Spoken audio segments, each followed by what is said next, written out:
Welcome back. It is great to have you with us today. Good to be here. So today, we're doing something a little different. We are stripping the paint off the walls, so to speak. Right down to the studs. Exactly. Yeah. Usually we're looking at things like economics or, tech trends, history. An eternal world. But today we're looking at the machine that processes all of that. We're looking at the human mind. And not just the psychology of it, which is key. We're looking at the physics of it. The physics of it, that's a great distinction. I think we have to make that right from the start. Yeah, because we walk around every day accepting certain laws of the universe. Without a thought. Right. Mm-hmm. We accept gravity. If I drop this pen, it falls. We don't question it. We don't try to negotiate with it. You don't take it personally. You just organize your life around it. But there's this other force, and you could argue it's just as powerful. Mm. And it dictates the quality of our lives just as much as gravity, but we ignore it. Or worse, we use it by accident. Often against ourselves. Yeah. And that's what we're talking about today, the mechanics of thought. And to do this, we're going back. Way back. We are. We're exploring a classic text, William Walker Atkinson's Thought Vibration. A book originally published in, 1906? 1906, yeah. Sounds ancient. It does. I mean, that's pre-World War I. It's the age of steam. It feels like a totally different planet. But when you read this book, it honestly feels like it could have been written this morning. So why? Why does a book from the turn of the 20th century hold up so well? I think the reason it holds up, and frankly why it's having this huge resurgence right now, is because Atkinson isn't trying to sell you on magic. Right. He's not talking about wishful thinking or, manifesting a sports car out of thin air. No. He's talking about mechanics. He approaches the mind like an engineer would approach a dynamo. A generator. Exactly. He just argues that the universe is governed by law, not by chance, and that thought is a manifestation of energy. Just like light or heat. Just like light or heat only. Vibrating at a different rate. And that's the hook for me. He treats vibration not as some nice metaphor, but as a literal structural reality. Precisely. It's not about morality, it's about physics. If you understand how heat works, you can warm your house. And if you understand how thought works... You can warm your life. Or if you ignore it, you might just burn the house down. Right. So our goal today, in this first look, is to strip away the mysticism and look at the practical physics of how we think, how we feel, and how those thoughts attract our reality. I like that framing, practical physics. Yeah. We're calling this one Everything is Vibration. Yeah. So we're going to break down how this energy works and how we can, stop scrambling our own signals. Okay. But before we jump in, just a small request for everyone listening. If this episode helps you, please hit like and subscribe for the next one. All right. Ready to get into the mechanics? Let's do it. So Atkinson starts with a really bold statement for his time. He just says, everything is motion. He does, and you have to remember the context. This is 1906. Right. The world was just discovering invisible forces. Radio waves were new. X-rays were brand new. So the idea that the empty air was actually full of stuff Was revolutionary. So Atkinson takes that scientific leap and he just applies it to the brain. He says there's no such thing as a static mind. which is so counterintuitive. I think we tend to think of our minds as, a storage box. A filing cabinet, yeah. I put a memory in, I take one out. But he says no. The mind is not a box. It's a dynamo. A generator. It's actively generating force. Exactly. Every single time you think you're not just, processing information internally, you're actually sending out a wave of energy. He uses that metaphor of a stone thrown into water. Yeah, you throw the stone and ripples travel outward. He says every thought produces these vibrations that travel out from you. But let's make that really concrete. Yeah. If I'm sitting in traffic and I'm just stewing, angry at the car in front of me, I'm not just keeping that anger inside my skull. I'm broadcasting it. You are broadcasting it. And that leads right into his second major concept. It's probably the most famous part of his work, but also It's the most misunderstood. completely the law of attraction. But he explains it using the cutting-edge tech of his day. Which was the Marconi wireless. The early radio. Yeah. Think about how a radio works. The air around us right now is full of thousands of signals. Music, news, static. All passing through the same space. Yeah. But your receiver only picks up the one station it's tuned to. Because of the frequency. Because of the vibrational key. Yeah. Atkinson says our minds work exactly the same way. We are constantly sending and receiving these telegrams, as he calls them. Okay, so here's the catch, though. Here's the catch. We can only receive the messages that match our current mental state. Let's unpack that because that is huge. It's everything. So if I'm in what he calls a negative key, if I'm tuned to the frequency of, say, anger or discouragement, does that mean I physically cannot receive a positive signal? That's his argument. It's not that the positive signals aren't there. The world might be full of opportunity and joy in that exact moment. What? But if your receiver is tuned to disaster FM, those positive waves just pass right through you. You don't register them. You literally cannot hear them. That explains so much. It explains why when you're having a bad day, it feels like the whole world is conspiring to annoy you. Yes, you're just picking up on every single annoying frequency that happens to match your mood. They're magnetized to it. You are. But the flip side is also true, and this is the important part. When you rise to a state of enthusiasm or confidence, suddenly you feel this inflow of courageous, daring, energetic thoughts.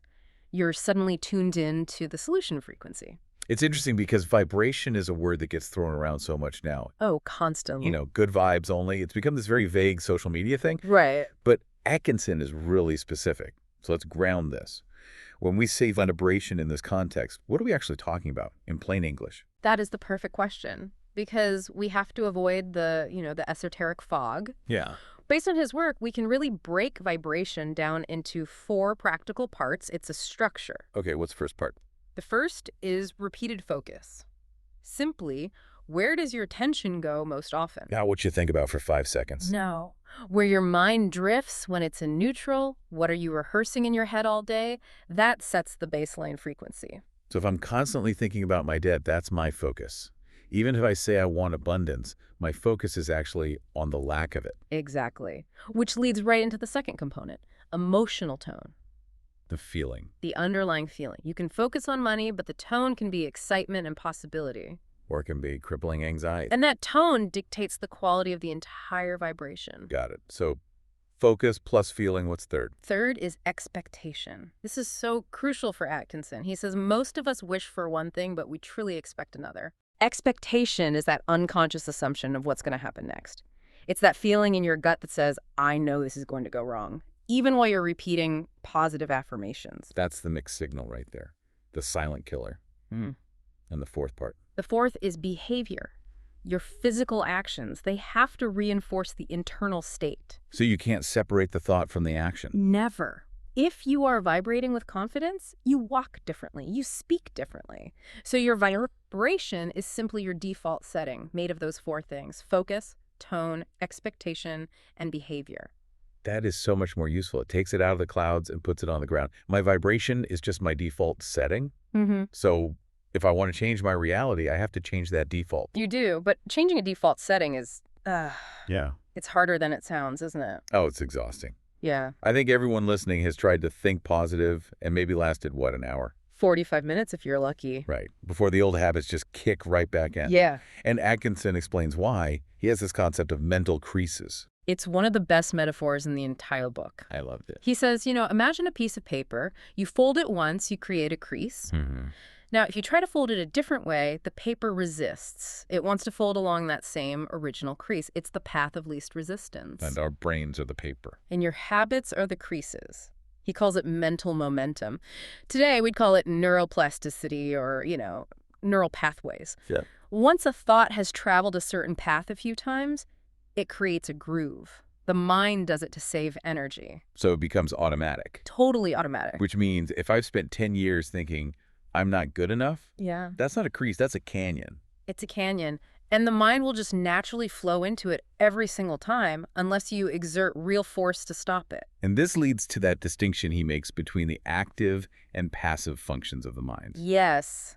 This was a light bulb moment for me when I first read it. Okay, break that down. Active versus passive. It's the key to the whole system. He says we have 2 modes. The active function is the I. The part that chooses. The part that chooses. The volitional part of you. The creator. It requires effort, energy, will. It's the part that makes the first crease. And the passive function? The passive function is the automatic habit mind. It's the part that just obeys. It follows the crease that's already there. It's the autopilot. So the passive mind is actually useful. I mean, I don't want to have to consciously think about how to tie my shoes every single morning. Exactly. It's an efficiency mechanism. But the danger, Atkinson warns, is that most people operate almost entirely in the passive function. They've let old momentum drive the car. For years, they're running on scripts written a decade ago, maybe by their parents, maybe by society, maybe by some bad experience they had. So they aren't choosing their thoughts. They're just replaying old recordings. They're just letting the creases dictate the fold every single time. And this connects directly to what we're calling the mixed signal problem. This has to be the #1 reason people fail when they try to apply these ideas. Oh, without a doubt. The mixed signal is that conflict. It's the active mind versus the passive momentum. Give us a real-world example of that. Okay, public speaking. Consciously, actively, you want to be confident. You tell yourself, I'm going to do a great job. That's the active desire. Right. But your passive mind, your habit mind, has this deep, deep crease that says, people are judging me. I'm going to mess this up. So you're broadcasting 2 different frequencies at the exact same time. And the passive signal is usually way stronger because it has all that momentum behind it. He calls it a cross current. So you consciously want a new result, but you're subconsciously rehearsing the opposite. Exactly. And his prime example of this is worry. He's so hard on worry. He is. He basically says worrying is just rehearsing failure.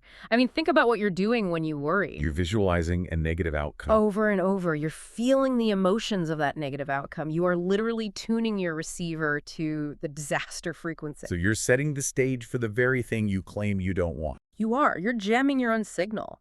He says when the mind is full of worry thoughts, it can't find time to work out plans to actually help you. Because it's too busy processing the imaginary problem. Right. You're missing the solutions because you're fixated on the interference. Okay, that's a scary thought, but it's also really empowering if you can learn to stop it. But how? Right. The common advice is always just try harder. Yeah. Use your willpower, grit your teeth. But Atkinson says that is completely the wrong approach. It's the absolute wrong approach, and this is such a nuanced point that almost everyone misses. He distinguishes between will and strain. And he says, strain scrambles the signal. Strain scrambles the signal, exactly. Most people think willpower means tension. Clenched jaw, furrowed brow. I will force this to happen.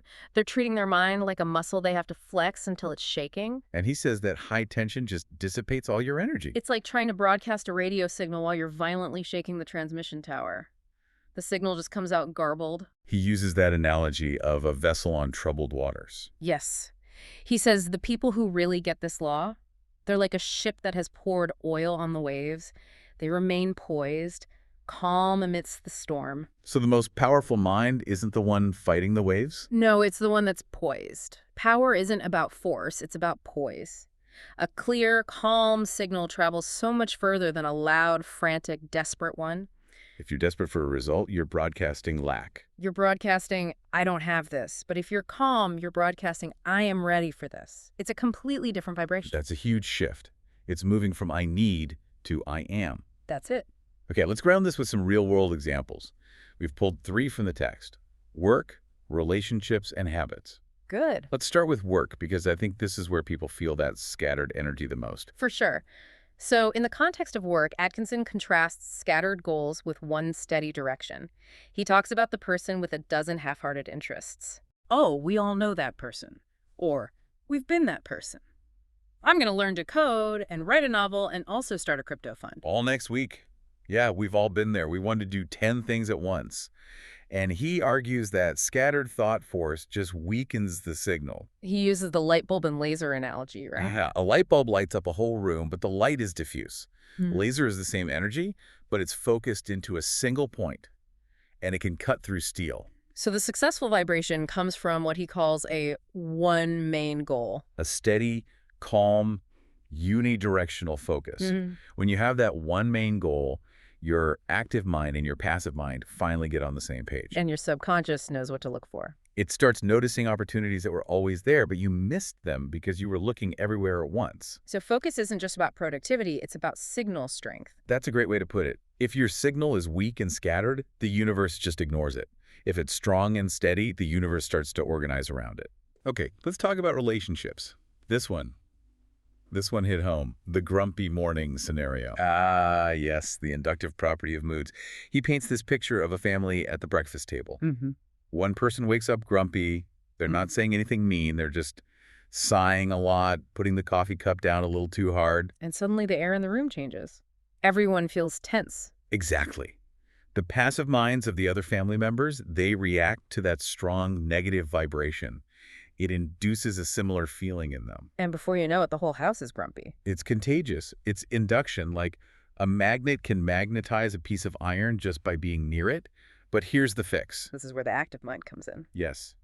Atkinson says the person who holds a positive, calm keynote becomes immune. So you don't have to just absorb the bad vibes. Not at all. In fact, if your vibration is strong enough and calm enough, you can actually lift the room's tone. You become the stronger magnet. Instead of their mood pulling you down, your calm pulls them up. But it requires you to be active, not passive. You have to consciously choose that response. You have to be the thermostat, not the thermometer. That's a superpower. Yeah. Okay, third example.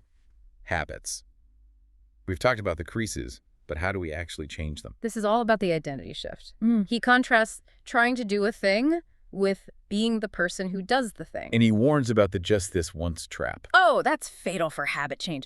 I'll just skip the gym this one time. I'll just have one cigarette. Right. And he says every single time you slip just this once, you're unwinding the ball of string you've worked so hard to wind up. You're destroying the momentum. We're just deepening the old crease again. So the shift has to be from, say, I'm trying to quit sugar, to I am a healthy person. It's about identity. When you assert the I am, the identity, over that temporary impulse, you're using your active mind to rewrite the entire passive script. That sounds simple, but we all know how tricky it is. And Atkinson actually outlines some of the big mistakes people make. We pulled 5 common errors from the text. I want to run through these because I think everyone will recognize themselves in at least one. Okay, let's hear them. Mistake number 1, dwelling on fear. A classic. People treat fear like a prediction. They feel fear and they think, oh no, this must mean something bad is about to happen. What is just a feeling? It's just a feeling, but if you dwell on it, you start to attract circumstances that match it. You have to treat fear as a signal to change the channel, not as a prophecy. Okay. Mistake number 2, fighting negativity directly. This one is so counterintuitive. He says, don't fight the darkness, just turn on the light. Maybe. If you have a negative thought and you just stand there fighting it, I must not be sad, I must not think about this, you're still focused on the sadness. You're still feeding it energy. So what do you do instead? You substitute. You immediately switch your focus to a positive thought or image. You don't argue with the darkness. You just light a candle and it disappears. Okay. Mistake number 3. We touched on this. The just once slip. Right. Breaking a resolution, especially early on, just destroys that new mental crease you're trying to form. He says you have to be rigid at the beginning, no flexibility until the habit is locked in. Mistake number 4. Entitlement without action. Yes. The trap of the dreamer. Expecting the law to work for you without backing it up with will and work. This isn't magic. Not at all. You can't just sit on the couch and vibrate your way to $1 million. Your action is what anchors the new vibration. If you believe you're successful, you will act like it. If you don't act, you don't really believe it yet. That's a good one. And finally, mistake number 5.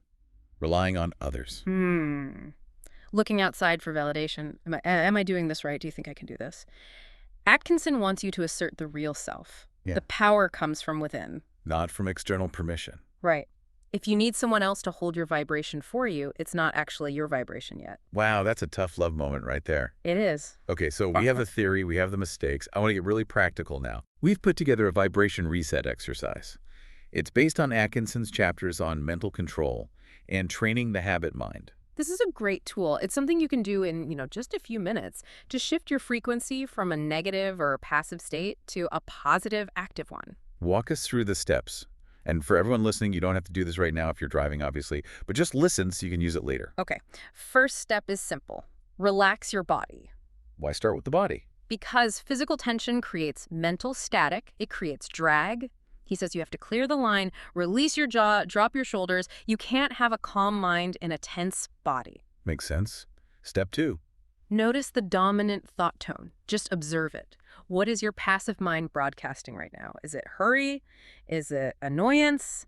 Is it boredom? And you don't judge it. No judgment, just name it. Okay, my current broadcast is anxiety. Okay, step 3. Choose one clear picture. What is the specific outcome or identity you want to embody right now?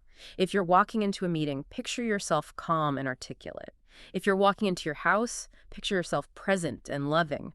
Lock in one image. Got it. Step 4.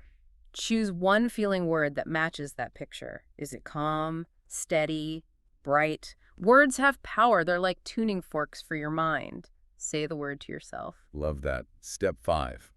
Choose one proof action for today. This is crucial.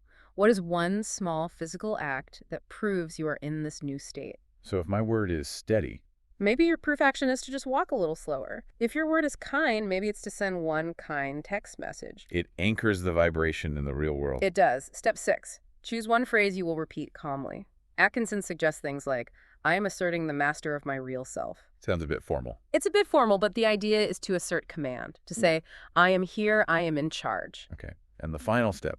Close with a steady recommitment. Just a quiet moment of resolve, a mental nod to yourself, a feeling of, I am holding this note. And then you just go about your day. That's fantastic. It's a complete mental reset. It takes you from being a victim of your mood to being the master of it. And you can do it anywhere. In an elevator, in your car, in the bathroom, before a big presentation. It's about taking back the controls. So we have covered a lot of ground today. Yeah. We've really tried to strip away the woo-woo and just look at the raw mechanics. Let's do a quick recap of the big ideas before we wrap up. Let's do it. First, everything is energy. Thought is just a high-frequency vibration. It's as real as electricity. It's not a metaphor.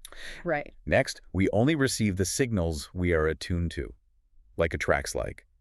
You have to change the station to hear a different song. That's the Marconi principle. Third, the mind has momentum. Habits are just deep mental creases. You can't just wish them away. You have to deliberately fold a new one. Fourth, the mixed signal problem. That's when we consciously want change, but subconsciously expect failure. You've got to clear the static and align the signals. Fifth, strain scrambles the signal. True power lies in calm poise, not in white-knuckled force. Be the vessel on smooth waters. Sixth, we have to use the active will to overwrite the passive habit. We have to wake up and actually drive the car. Assert the I. And finally, action confirms the vibration. You have to act out the new self. You can't just think it. You have to be it. That really is the complete package right there. It is. It shifts the whole conversation from, magic to mastery. But this brings up a big question. We've talked about how to set the vibration, but how do we keep it?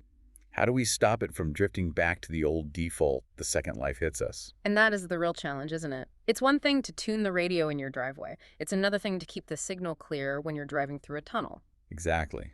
And that is what we are going to cover next time. Yeah. In our next discussion, we're going to talk about thought as frequency.